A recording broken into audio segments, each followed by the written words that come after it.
Hello, and welcome to Revolutions. Episode 5.16, Over the Mountains. We left off last time with Simón Bolívar convening the Congress of Angostura in February 1819 and setting it to work drafting a constitution for what they all called the Republic of Colombia, a republic that they claimed covered all of the old viceroyalty of New Granada. And for the moment, this was a laughably grandiose proclamation.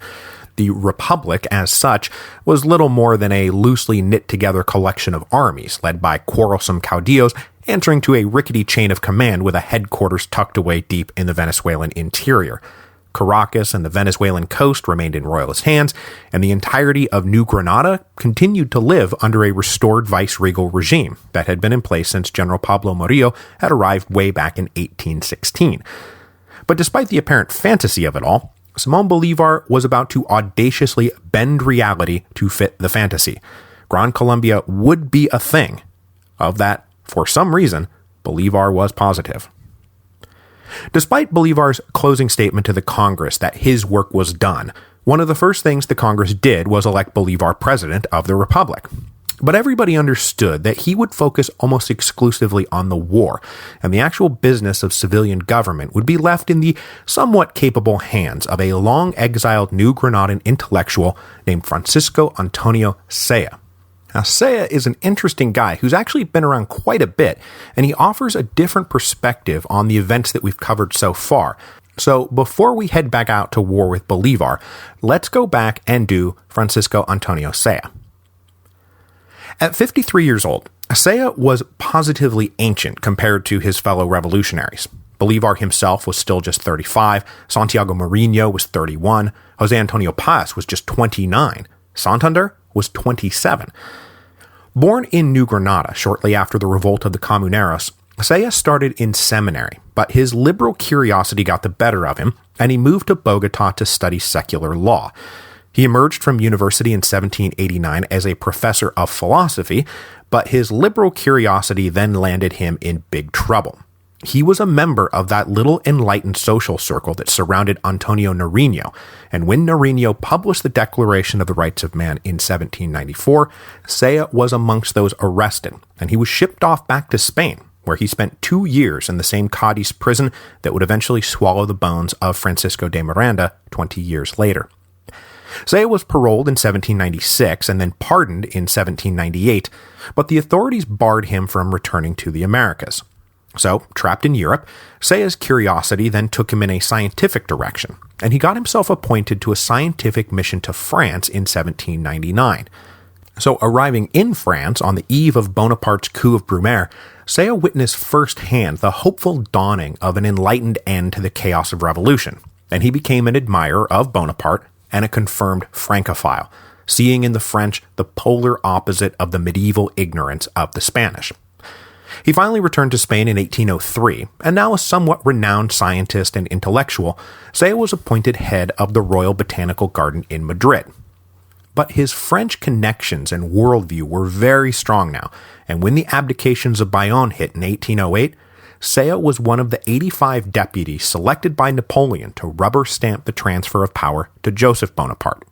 Saya was then rewarded with a provincial governorship, and he loyally served the French regime until the end. So through the whole of the Peninsular War, Saya was on the other side. When Napoleon's empire started imploding in 1814, Saya fled back to France. Instead of remaining in Europe, though, for the final collapse of Imperial France, Saya decided it was time to return home after 20 years of exile. Now, I lose track of him for a little bit, and I'm not sure where exactly he landed, but the next time I can nail him down is 1816, when he shows up in Haiti to join Bolívar's little band of revolutionary caudillos who were gathering under the patronage of Alexandre Pétion. So Saya was amongst those who traveled back with everybody to Venezuela in March of 1816. But Saya was an intellectual, not a soldier. So though he was respected, he was not exactly a force to be reckoned with in a company where the number of scars you had counted for more than the number of books you had read. But he was also something of an acceptable neutral party between all the caudillos, and after Bolivar had been sent back into exile following his disaster at Acumare, Saya was the one who made the trip back to Haiti at the end of 1816 to tell the liberator, "Come back, we actually do still need you." After Bolivar and company successfully captured Angostura in the summer of 1817, Saya was then dispatched on a mission to London to assist the recruitment of British legionaries, and so he was amongst those running around painting happy little trees for would-be recruits. But then rumors started filtering back home that Saya was overstepping his bounds, taking out unauthorized loans and possibly embezzling money, so Bolivar recalled him to Angostura. But obviously there were no hard feelings, because upon his return, Bolivar made Saya editor-in-chief of a new patriotic newspaper that had been started to promote the Republic. And that was the job that Saya held until his election to vice president of the Republic in February 1819, which, as it would turn out, was an office worth quite a bit more than a bucket of warm spit, because when Bolivar rode off to resume his grand war of liberation, Saya became the de facto president of the Republic. But though there was something pleasantly respectable about a civilian running the government, it would not be long before the caudillos, who even Bolivar had trouble keeping in line, would begin looking sideways at the bookworm in Angostura telling them how to do their jobs, especially once the rumors started filtering back that Simón Bolívar was dead. After issuing some final instruction to the eastern caudillos, Marinho and Bermudez and those guys, Bolivar gathered up a company of about 300 newly arrived British legionaries and headed west up the Orinoco River in the direction of the Western Llanos and the army of José Antonio Páez. Now, the relationship between Páez and Bolivar was critical to the success of the revolution, but that relationship was complicated. Páez was simultaneously deferential and insubordinate. He continued to act like Bolivar's orders were mere recommendations to be taken under advisement, but he did not budge from his belief that Bolivar was the right man to be El Jefe Supremo. So, for example, in the summer of 1818, after Bolivar had returned to Angostura following his disastrous attempt to take Caracas, that was all the stuff we talked about last time, elements in Páez's command, most especially a few of the newly arrived British officers, tried to orchestrate a coup to make Páez El Jefe Supremo and send Bolivar to his fifth and hopefully final exile. But Páez wouldn't have it, and at Bolivar's order, he tossed the principal British agitator in jail and then deported him from the country. So though Páez took Bolivar's orders under advisement, he did follow them when he agreed with the orders. And after departing for Angostura, Bolivar ordered the Lion of the Apure to avoid any major battles with General Murillo's royalist army until Bolivar came back, and Páez complied. He followed this order even as Murillo marched on Páez's headquarters in the city of San Fernando. Refusing to fight, but also refusing to let Murillo take the city, Páez ordered San Fernando burned to the ground and then withdrew with his men out into the open plains. Murillo later said that when he saw the flames rising from San Fernando, he pretty much lost all hope of ever winning the war. How do you fight an enemy that simply does not care about living naked out in the wilderness if they have to? Páez then continued to avoid any set engagements while harassing Murillo mercilessly with guerrilla attacks. And the only thing Murillo really has going for him here is that he was a veteran of the Peninsular War, and so he was well acquainted with guerrilla tactics, and he had some idea how to deflect them. He kept his men together, he prevented anyone from getting isolated, he maintained strong defensible positions and tried not to take any obvious bait. But it was hard, and it was demoralizing, and it was exhausting. And General Murillo's request to be relieved continued apace. So though things were going according to his instructions, when Bolivar reached Páez's headquarters finally in March of 1819, his first question was, "Where do you and your men stand? Are you with me or what?" Páez said, "Yes, we are with you. Nothing has changed." Okay, good. Let's get back to it. So reported troop strength numbers fluctuate a lot depending on the source you read, but combined, Bolivar and Páez currently led somewhere between 3,000 and 4,000 men. And though they would ultimately disagree about where this year's campaign was headed, they once again agreed that attacking General Murillo was the obvious opening move. And at the moment, Murillo was headquartered at a spot called La Caceres del Medio. And again, numbers are difficult to establish, and in total Murillo commanded somewhere between 6,000 and 7,000 men, but how many were actually there with him is unclear to me. In fact, picking through the details of what happened next has been pretty tricky in general because accounts differ and provide different significant details. But it's a pretty big moment in the wars, so I'm pretty sure that this is how things unfolded.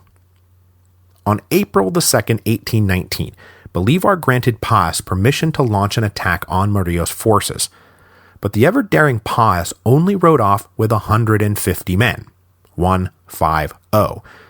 He broke his men up into small squadrons to ride around kicking up dust to make sure it seemed like the whole Republican army was on the move.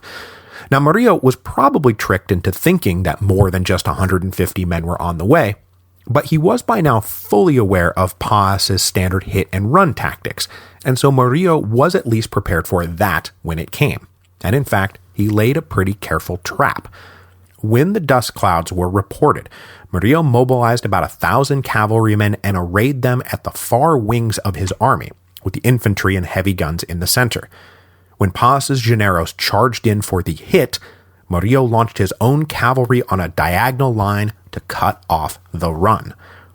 So this started out according to plan for both sides. Paz came charging in for the hit and then turned around for the run, but now an overwhelming cavalry force was threatening to close off their escape. So Paz ordered one of his best officers, a guy named Juan José Rondon, to wheel around with a small company and charge headlong back into the center of the Royalist infantry. Now this had the intended effect. The Royalist cavalry wings took the bait and collapsed in on Rondon's little band, while Paz and the rest of his generos were able to keep riding away.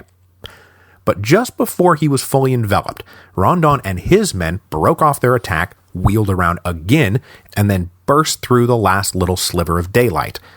With the Royalist cavalry now ramming into each other and the infantry, everything in their lines devolved into a tangled mess of confusion. When Paz saw all the disarray, he gave the most famous order of his career. Now, the official sanitized version is that he yelled "Vuelven caras," or "about face," but historians think it far more likely that he yelled "Vuelven carajo," which has a few literal ways it can be translated, but my Spanish-speaking friends on Twitter think I can go with "Go back, goddammit."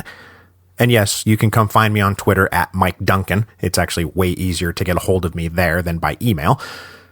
Anyway, after yelling, "Go back, goddammit," all 150 of his men wheeled around and charged headlong back into the disorganized mess of Royalists.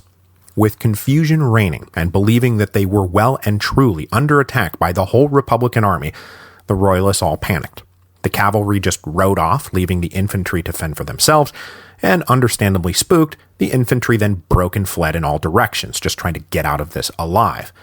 When the dust finally cleared, upwards of 500 Spaniards lay dead, and all their heavy artillery pieces were just sitting around waiting to be picked up. Having beaten a force that was at a minimum 10 times larger than his own, the Lion of the Apure lost 2 dead and 6 wounded. In the aftermath of the battle, General Murillo sent back a report stating that he had been attacked by at least 700 men, and it's not clear whether he believed that or was exaggerating to cover his butt, as generals throughout history have been wont to do. The two sides then spent the rest of April and May 1819 waging an indecisive war of skirmishes. Bolívar desperately wanted to deliver one more decisive blow before moving on, but Murillo wasn't having it, and he refused to be baited into a battle. This was frustrating because the rainy season was starting to set in, and Bolívar couldn't afford to wait much longer to execute the plan that he had been keeping secret for months: a surprise invasion of New Granada. But the final piece of that secret plan finally fell into place at the end of May, when he got a letter from Francisco de Paula Santander, and Bolívar knew it was time to move on. So backing up a little bit, after Bolívar and Paz and Santander had gone their separate ways in the summer of 1818, with Bolívar going back to Angostura and Paz staying in the Venezuelan llanos, Santander had crossed back over into New Granada to recruit men and most especially gather intelligence on the state of affairs and whether New Granada could even be taken by an invasion.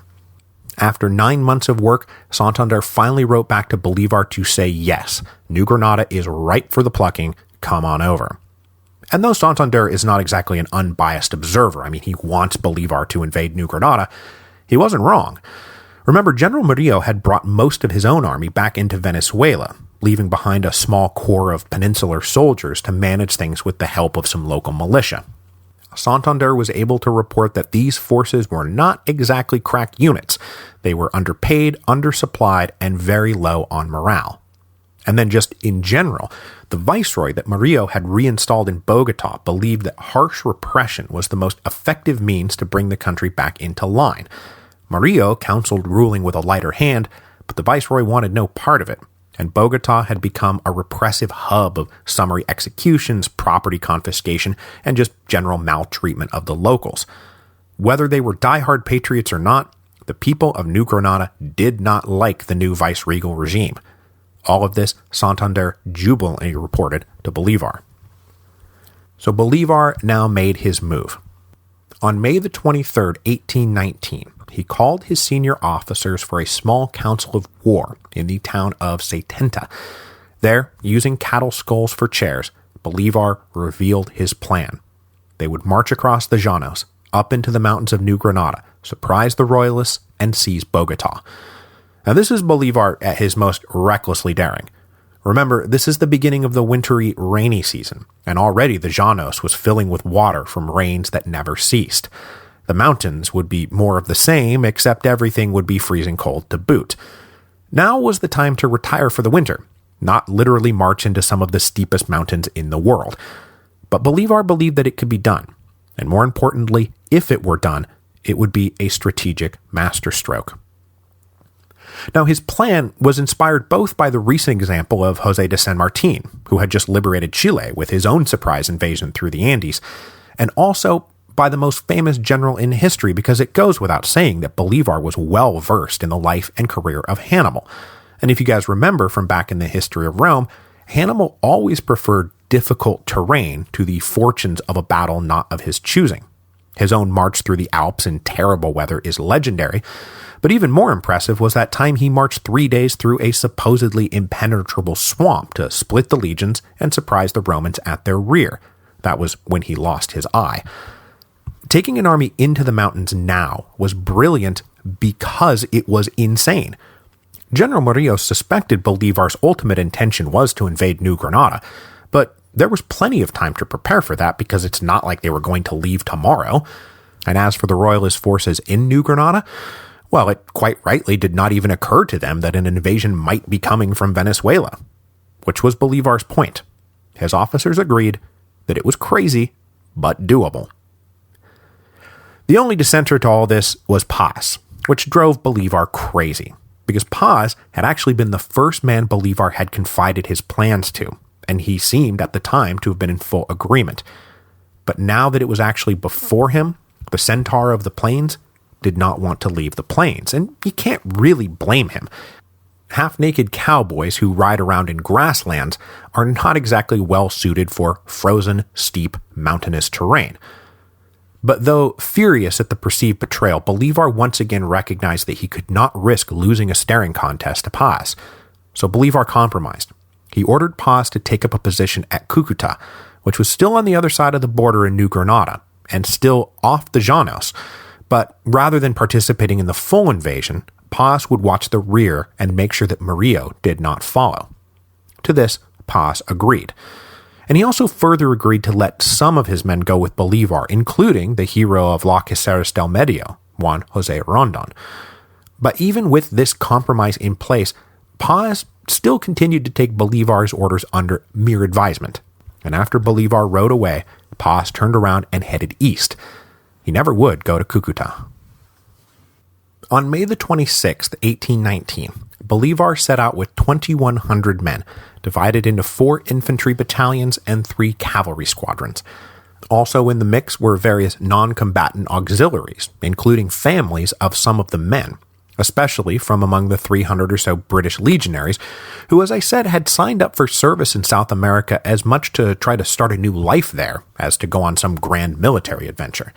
And one of the women present was, I kid you not, 9 months pregnant. I don't know her name, but we'll get to her in a second.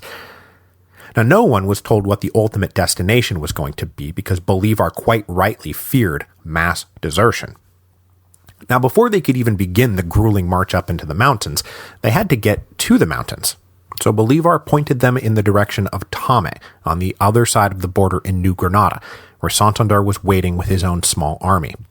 But Tame was over 250 miles away, and by now the rains were non-stop and torrential. As I mentioned a few times, during the dry season, the Llanos is bone dry, but during the rainy season, everything floods. So this is not a time to go out marching, but the only way to get from here to there was to march from here to there. In the best of conditions, this meant slogging through thick mud that enveloped their feet and their carts and their horses and their animals. Worse conditions meant wading through standing water up to their knees and then up to their waists. The worst conditions meant literally swimming alongside improvised leather boats that held their gear. And always it rained, and always there were bugs. Animals died, supplies, guns, and carts were abandoned if they became immovable. And even if this all hadn't ended with a march through the mountains, this march through the wintry Llanos rain would have been impressive all on its own.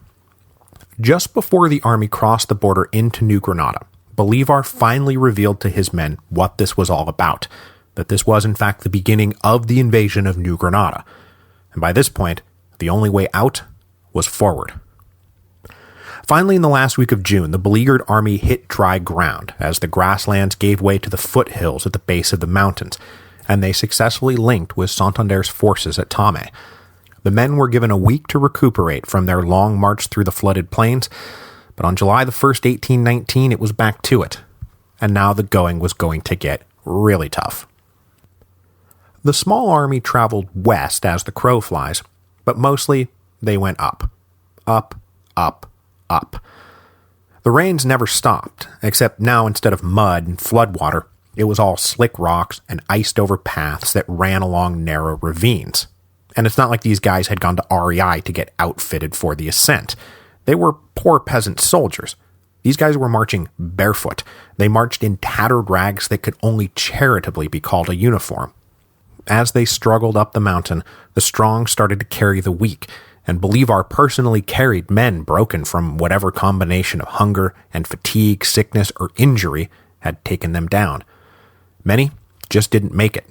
They dropped dead, and everyone else just kept walking, up, up, up, because you can't go back now. They would hit torrential creeks raging from winter rain and have to cross in a single file line, with each person holding the hand of the man in front of them and behind them, forming a human chain until they all reached the other side. They would reach chasms that could only be crossed by stringing a rope between the trees and fixing improvised leather hammocks to take men and women across one by one.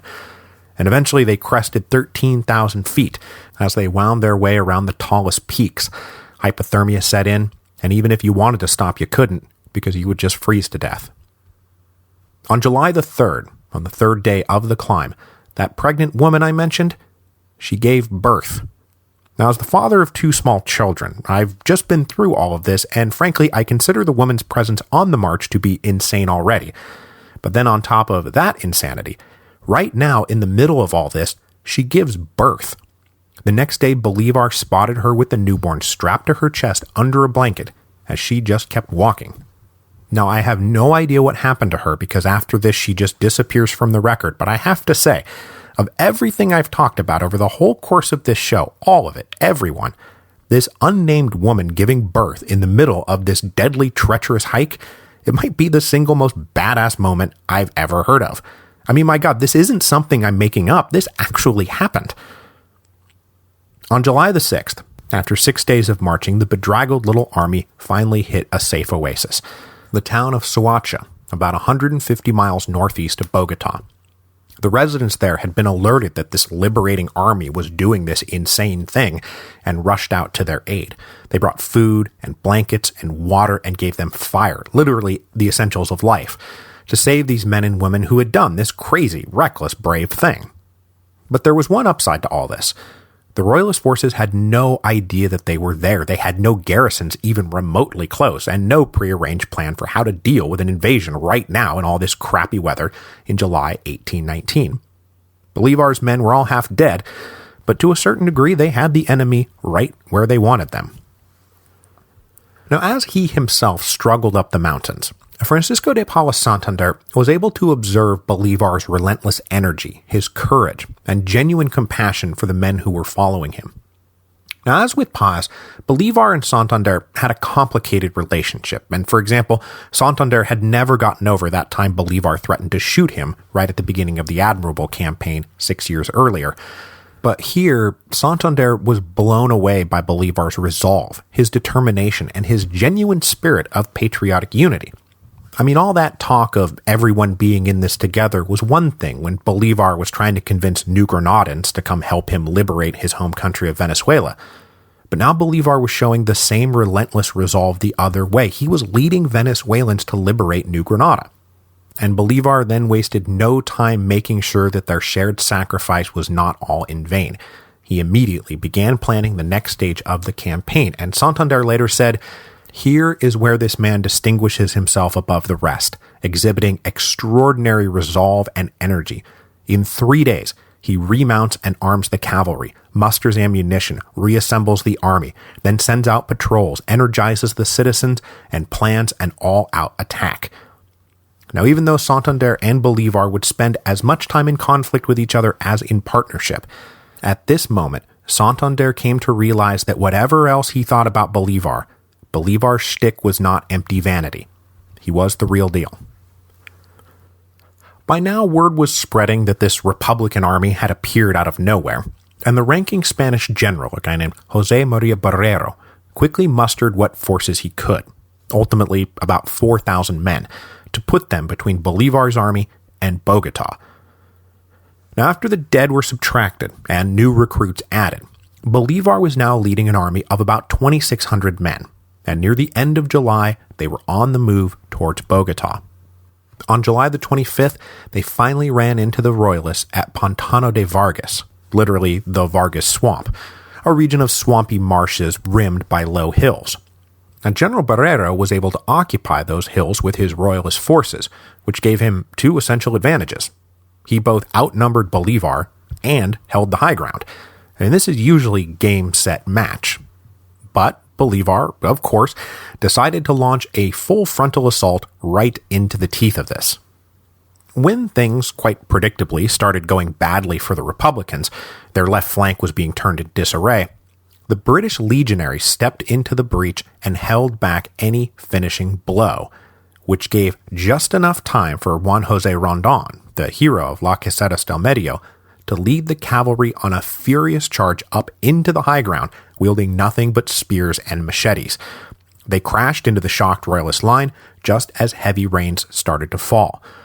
The Royalist soldiers had been preparing for a long winter of sitting around doing nothing. Not, standing here in the rain being attacked by machete-wielding crazy people from Venezuela. They completely caved, broke, and fled.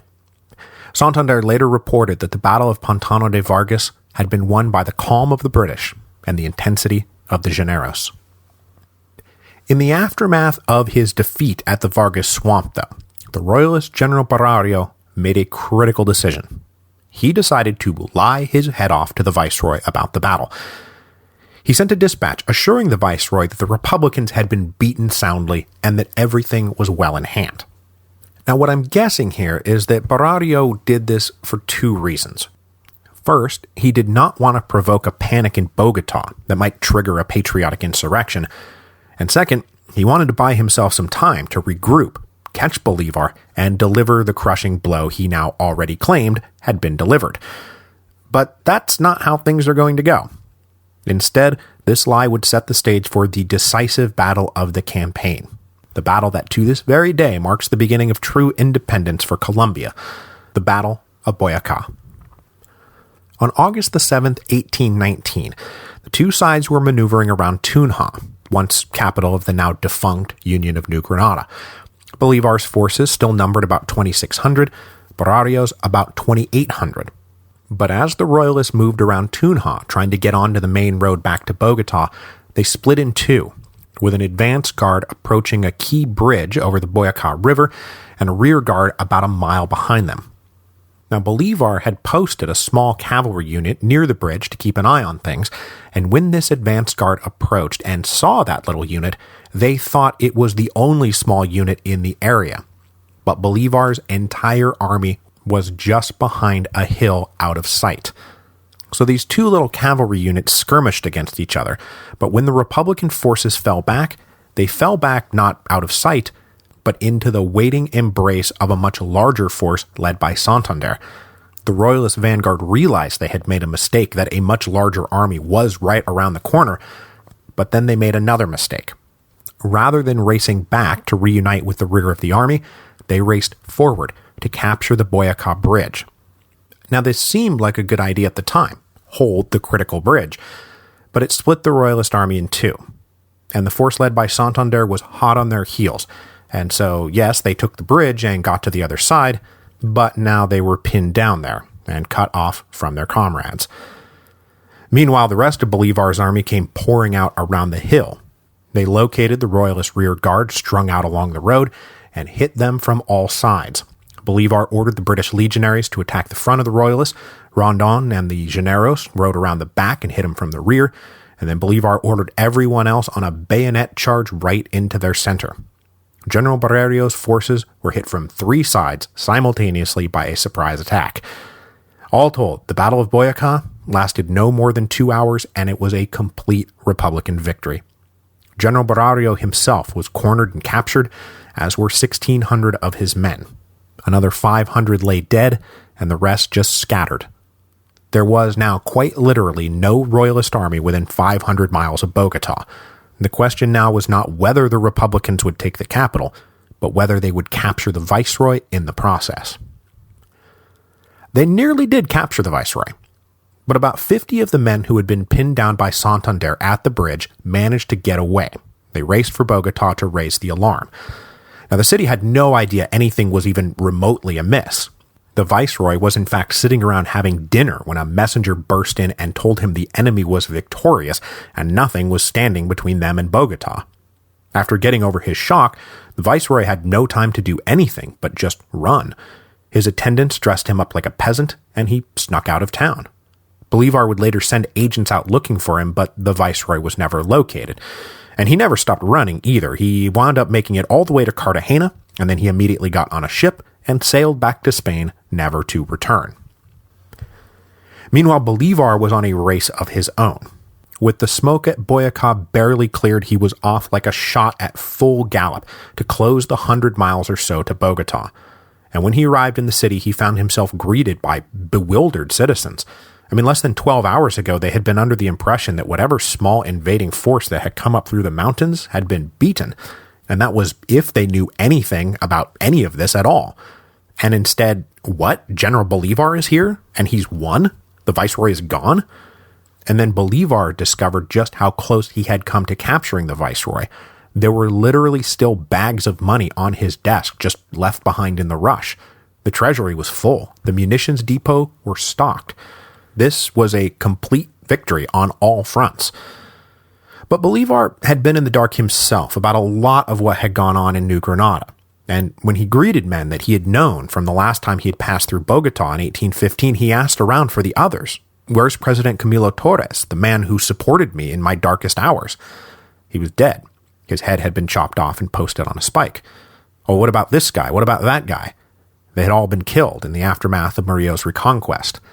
It was a sobering back end to an otherwise jubilant moment. Now, since we know how this all turns out, we know that the Battle of Boyacá marks the beginning of Colombian independence, real permanent independence. There was no guarantee at the time that it would, nor any way that anyone could have known that it would, but it did. Bolívar's dramatic push into New Granada had fundamentally altered the political and geographic axis of the war. The Republicans were no longer confined to a few interior bases hiding out in Angostura playing Congress. They now controlled a huge stretch of territory reaching from the Orinoco River to Bogotá, and in no time, they would bring all of the interior of New Granada under Republican jurisdiction.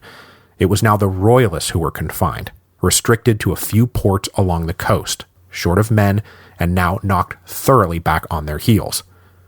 When General Murillo was briefed about what had happened, he wrote a report to the Ministry of War back in Spain and said, "The rebellious Bolívar has occupied the capital of Bogotá, and the deadly outcome of this battle gives him dominion over the enormous resources of a highly populated, abundantly rich nation, from which he will take whatever he needs to prolong the war. This unfortunate loss delivers into rebel hands, apart from the kingdom of New Granada, many ports in the south where he will now deploy his pirates. The interior of the continent all the way to Peru is at the mercy of whoever rules in Bogotá. In just one day, Bolívar has undone all that we have accomplished in 5 years of this campaign, and in one single battle, he has reconquered all the territory that soldiers of the king have won in the course of so many past conflagrations." Bolívar then set up shop in the great capital of Bogotá and began putting together the bare bones of a new government to rule New Granada. But it was never his destiny to be a man of laws, and he was itching to get back on his horse to ride triumphantly through liberated New Granada, spreading the good news that they were all free, and most especially to return to Venezuela to trumpet the success of the invasion, and then return to Angostura to make preparations for the true union of Venezuela and New Granada, to no longer hide on the Orinoco River, but to meet out in the open and in full dignity. So at the end of September 1819, he appointed Santander, the man who was destined to be the man of laws, vice president of New Granada, and left him the difficult task of organizing a restored republic. And this was truly a job for Santander. Always a mediocre soldier at best, who did not fit in easily with the rough men who had been so easily won over by Bolívar, Santander was completely in his element, seated behind a desk drawing up edicts and reforms and tax codes and an entire political apparatus. And that is where Santander would stay, becoming the founder of modern Colombia, as Bolívar himself left the capital in September 1819. Next week, the Liberator will return to Venezuela to forge the Union of Gran Colombia. But he would discover that in his absence from Venezuela, the tenuous alliances that had held the Eastern Caudillos together had broken apart, and it would take careful cajoling and careful soothing to bring everyone back together to complete Bolívar's first and most compelling desire, to liberate Venezuela once and for all.